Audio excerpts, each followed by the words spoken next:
de Tribune Quotidienne. On va commencer par Tribune Quotidienne. Et à côté, Simon a été bien gentil. Hein. Il a oublié aussi que Abdoulaye Bathily a échoué à la commission de l'Union africaine. Hein. Il a été bien gentil, hein, sous Macky Sall. Ah, il a échoué aussi à la commission de l'Union africaine. Hein. C'est vrai que le Sénégal a eu un bon passé glorieux. Vous avez Amadou Maktambo, vous avez eu Jacques Diouf, Abdou Diouf, hein, Maître Sidiki Kaba. Hein. Quand même, c'est des gens qui ont été des portes-étendards. Hein, de la diplomatie au plan international, mais From Tivaouane, hein, Fall, Ibrahima Fall, des grands noms, mais Mankeur Ndiaye. Mankeur Ndiaye. Ouais, Mankeur. Hein? Sous Senghor, attention, il faut. Chef Fall, Air Afrique, Chef Fall. Oui. Air Afrique, attention, hein. Le fait d'abriter le siège de la BCEAO. Mais attention. Qui devait être dévolu à la Côte d'Ivoire. Mais Senghor avait négocié pour que ça reste là. Et finalement, les agents là sont là. Oui. Et même Ouattara, président ivoirien, a siégé là-bas, hein, à la CEDEAO. Ah oui, ah oui. Mais il a été gouverneur de la CEDEAO. Oui, Ado. Bien sûr, oui. Il a aussi été directeur général adjoint du FMI. Donc il a quelque part des intrants ou des entrées au niveau de la BAD. Hein. Allez-y comprendre. Bref. En tout cas, non, la diplomatie, c'est pas sur la place publique. Oui. Mais on a Adji Mergane Kanouté. Je veux démarrer par Tribune en appel à la une, qui parle justement des chèques de hôtes à la Banque africaine de développement. Elle parle d'échecs. Il s'agit d'échecs. Voilà. Bon, maintenant, est-ce qu'il a été ndaré avant ndaré ou bien quelle position? De toutes les façons, échec. Et aujourd'hui, Adji Mergane Kanouté pense qu'il est question de l'arbre qui cache la forêt du recul diplomatique. Parce que le Sénégal a toujours vendu ça. Nous sommes un pays ouvert. Nous sommes un pays disposé et disponible. On sait un peu le rôle que le Sénégal a joué dans, par exemple, l'indépendance de la Namibie, dans l'indépendance de Bissau. Le rôle que le Sénégal a joué par rapport à la crise palestinienne. Un grand rôle. Mais le rôle que le Sénégal a toujours joué. Et même quand Jean-Paul II devait arriver au Sénégal, il y avait la position de certains qui n'étaient pas d'accord. Mais le président Diouf, à l'époque, disait non, mais c'est un chef d'État comme moi et qui vient rendre visite à des citoyens qui sont ses disciples comme moi. Donc, vous voyez un peu, il y a toujours de l'entre-gens. Mais là, ça coince. Selon Adji Mergane Kanouté, qui a été quand même vice-présidente de groupe parlementaire. Alors, on reste avec Tribune Quotidienne qui barre ça une interrogation. Parce qu'il y a aussi un autre temps, le temps du Sénégal à l'intérieur, à l'interne. Il s'agit de quoi? Mais il s'agit bien entendu du dialogue et du contre-dialogue. Voilà, dialogue et contre-dialogue. Et aujourd'hui, Tribune Quotidienne veut savoir, parce qu'on a quand même vu de hauts cadres, de hauts responsables du temps de Macky Sall. Je ne veux pas dire déambuler. Je ne veux pas aussi dire flâner. C'est pas ça. Ni se pavaner. Ni se pavaner. Non, je ne veux pas dire ça. Mais on les a vus quand même dans le dialogue, dans les couloirs. Maintenant au dialogue. Tu sais, parfois, quand tu dis je ne veux pas dire tel mot, alors que c'est ça que tu veux dire. Quand tu dis j'assume, je vais acheter des véhicules, j'assume, c'est Matei. C'est ça que ça veut dire aussi parfois. Tu dis Matei sans le dire, hein, Matei. Alors, mais qu'est-ce qui fait courir ces ex-compagnons de Macky? On a vu de hautes personnalités quand même. Ali Ndiaye, Matarba, Mamboy Gao. Tous ces gens-là étaient là-bas. Mais qu'est-ce qui fait courir ces gens-là? Voilà. Parce que l'APR a pris position. Bon, il faut comprendre que compagnon politique ou compagnon de régime? Ah, en tout cas, tu sais aussi, il y a la palette aux compagnons de régime. Attention, parce que il y a eu Aminata Mbengue Ndiaye du PS. Voilà. Il y a eu tous ces gens-là. En tout cas, ces ex-compagnons de Macky, à tout point de vue, hein. En tout cas, la situation est là. Mais tous ces cadres ont eu à gérer des deniers publics. Tous ces gens-là. Bon, si on met la VAR, bon, ce sera catastrophique. C'est-à-dire, si on aurait débarré au dialogue là, par une VAR, ce que les gens disaient avant, sur ceux qui étaient là sur place. Allahu Akbar. Est-ce que le régime lui-même ne serait pas pris au piège? Il n'y aurait personne là-bas. Parce que on a même certaines personnalités, même vraiment, on les a qualifiées de quoi? De reliques. Oui. Alors,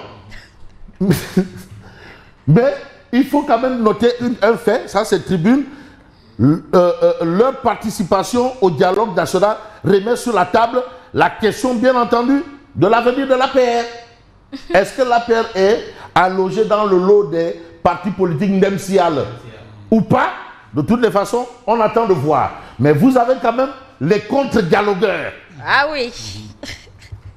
Et ils ont comme les contre-dialogueurs, ils ont comme artificier principal Bougane Gueye Dany. Artificier. Principal. Tu sais, dans l'armée, il y a des artificiers principaux. Ce n'est plus bulldozer. Non, c'est plus bulldozer, l'artificier principal de l'opposition. L'artificier principal. Alors, Bougane, le NFA, Rappel alors et compagnie dénonce une concertation limitée, excluante et déconnectée des urgences sociales. Parce que là où on parle là, vous avez entendu tantôt les paysans, mais Anne Semansi, à la veille de la Tabaski, Anne Khalisbi, Anne Angrebi. Anne Angrebi. Attention, Anne tout, Anne, et vous dites que non, vous portez vos grands boubou, amidonnés, 3 pièces Nieti Abdou, avec les costumes cravates, et vous dites que non, vous allez parler du Sénégal. Anne, ben, finalement, bref, en tout cas, plus de missiles sur le tandem au dialogue.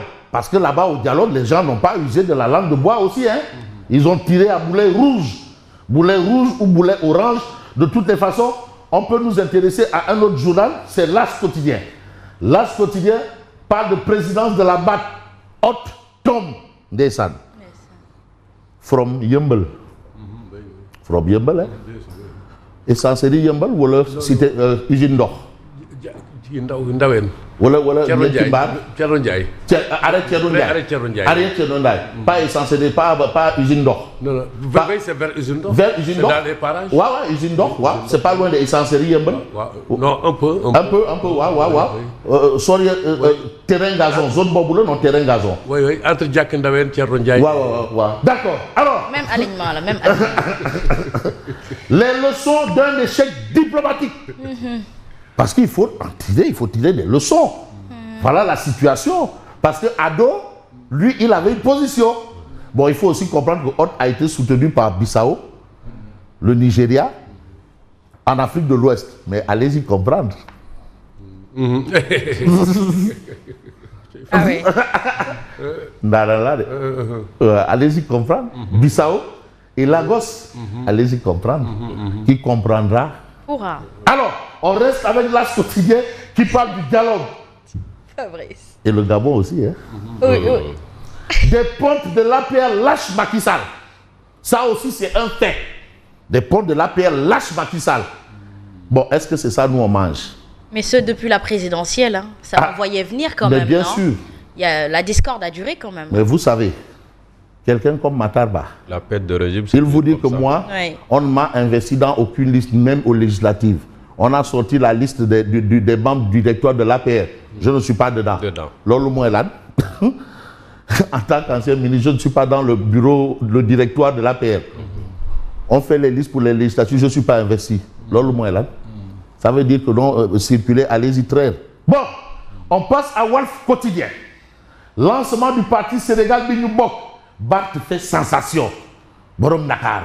Bart fait sensation. Ça, c'est le titre de, bien entendu, Walf Quotidien. Mais il s'agit de quoi? Le Sénégal Bignubok là. D'une réponse à la lassitude face aux promesses politiques non tenues. Parce que aussi, c'est devenu vraiment un jeu, quoi. C'est vrai que le Gorgui national qui nous a émerveillés en politique, dont il est à 99 ans, bientôt 100 ans. Lui, c'est un autre level. Non, ça c'est le père du libéralisme africain. Ouais. Attention, le plus diplômé du Caire au Cap, de Dakar à Mogadiscio. Attention, ça c'est Gorgui. Farawa de Diakwai. Donc, non, Khayoum 404 ak Ngontoum avion, beaucoup nous. Hors TVA, Fabrice. Hein? 99 ans. Hors TVA. Bon. Les anniversaires. Bart fait sensation. Ça, on l'a. Une réponse à la lassitude face aux promesses politiques non tenues. Clin d'œil aux citoyens désabusés. Donc, vous avez vu un peu le contre-dialogue. Mais regardez ce qui a été dit là-bas. Non, j'ai entendu de ces choses. On dit que non, on ne trouve même plus la queue du diable pour la tirer. Parce que avant de tirer la queue du diable, il faut la voir, mais on ne la trouve même plus. Hein? On a inversé le djoub Alan. Bref, de toutes les façons, à chacun ses envolées lyriques. En tout cas, ce que Bererek, Voilà. Alors, Djoum Diawole et du Djombi. Ah, de toutes les façons. Diawole, Djombi. Ah, Nadi? Djoum Diawole, Djombi. Est-ce que Yassine n'a pas envie de dire Ankei? Bon, dialogue politique, l'opposition à cette vérité. Ça, c'est aussi une autre Djoum Diawole, Djombi. Moi, de Ouais. Donc, il y a de quoi. Oui.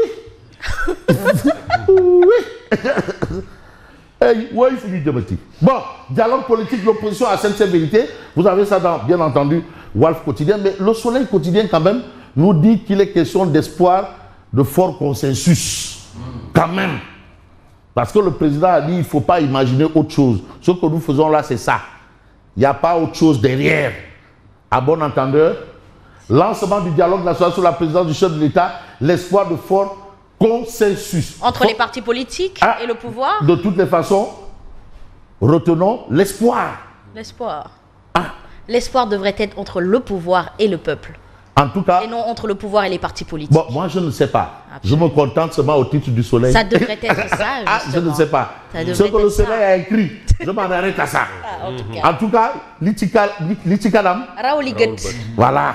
De toutes les façons, tout près n'est pas loin. Comme le disent les Ivoiriens, tout près n'est pas loin.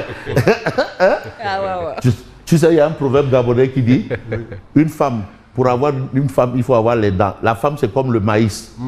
Parce que le maïs, pour manger ça, il faut avoir les dents. Si tu n'as pas de dents, tu ne peux pas manger le maïs. C'est une façon. Alors, large participation. Quelqu'un qui n'a pas de dents peut manger le maïs. Le dialogue national va-t-il aboutir à un gouvernement d'union? Voilà une grosse interrogation. Ah oui, gouvernement d'union ou union du gouvernement. De toutes les façons, on aurait évoqué un autre sujet. Je ne sais pas s'il y a l'info. Non, pas du tout. Bon, bref, on va aller avec Odia. Mais Odia qui n'est pas de la partie ce matin. Par exemple, l'évidence quotidien parle de Barthélémy Diaz qui dévoile sa nouvelle vision pour le Sénégal. Mais vous avez Alioune Diop de Gumsebop. Il dit que maintenant la DER/FJ là, c'est devenu une société de Tefanké. Bon, DER/FJ. Je suis là. De levier économique à l'agence de distribution de moutons. Ça, c'est la réflexion, bien entendu, de Alioune Diop de Gumsebop. Bon, je suis sûr que les bénéficiaires, eux, ils penseront à autre chose. Parce que figure-toi, Loudi. Si on me donne un mouton, je vais prendre avec les deux mains et les deux pieds. À bon entendeur, merci. Merci à vous, Fabrice Nguema. Il est exact.